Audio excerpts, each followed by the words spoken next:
And people are asking, I suppose, if they're interested, does New York need Anthony Weiner as its next mayor? With me now is Jonathan Van Meter. He interviewed Weiner and wrote this big piece, well-done piece for the Times.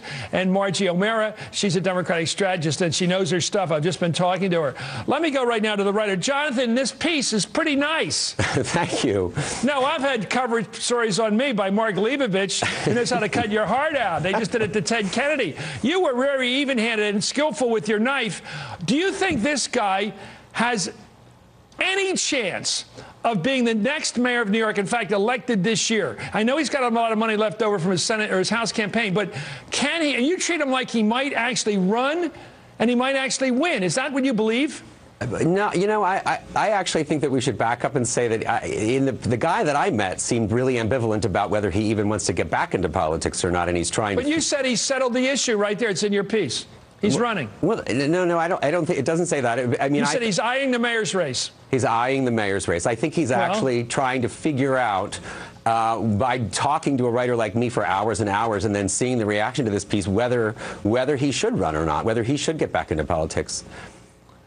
And he's using you to find out. And then he's going to use the people as some sort of public bath he's going to walk through. Because after everybody, as you said, he wants to go through it, not around it. So in other words, by running for office, it becomes some sort of cleansing ritual. That's the way I think you wrote it. Right. Well, that's one of the many theories, is that he could be, you know, running a race right now that he could very likely lose to cleanse himself for another race of some kind. But again, it's all speculation. I mean, but I'm not sure it's all speculation, because you sat there and sort of tested this. He was testing himself with you. You were watching him as a reporter. Right. I think there's something. And by the way, what he might be doing, and I think we've been talking about it with the producers here, his game, and it's a serious life game for him. It's serious as hell, the stakes.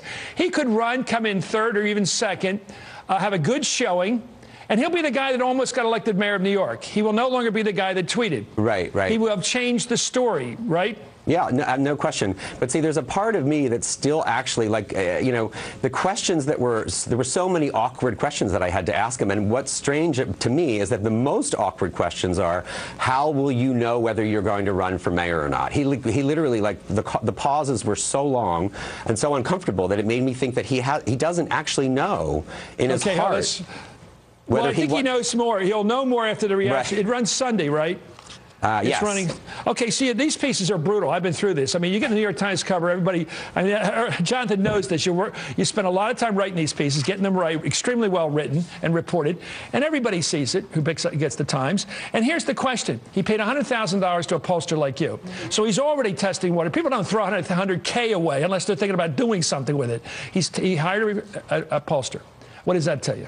Well, he gave him $100,000 to test him in New York. Well, I guess he wanted to see where voters were and how people remember the story a few years later. Doesn't mean he's automatically going to do it. And I got the same. Well, why is he spending $100,000 just to twiddle his thumbs? No, but just to gauge sort of where that's the first step. You can do an exploratory set of research, and it's the first step before you decide to commit. Well, if he ain't running for mayor, I think he's doing what he said he's doing in this piece with Jonathan. But he's testing whether people like him, like sending out these signals on tweets. Do they like me? In the middle of the night, he's tweeting to see if people like him and all. Is this polling another way to see if people like him? It is. But I also saw in that piece, which was, I agree, a great piece, someone who's still figuring out how he's talking about this publicly. He hasn't been going to big events, he says. He hasn't been talking this personally with reporters. I mean, it was very personal. He got very emotional in a way that showed some contrition. A great question here to Jonathan. The wife, Huma, everybody likes Huma, immensely respectful.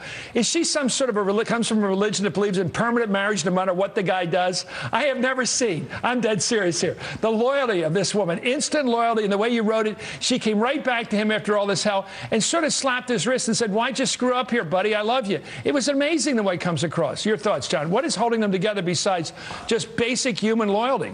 Well, you know, somebody that knows Huma really well said something interesting to me, which is that the very thing that makes her so good at her job with Hillary Clinton for 17 years is this ability to sort of like filter everything out that doesn't matter and only focus on what really matters and make sure that Hillary knows what really matters.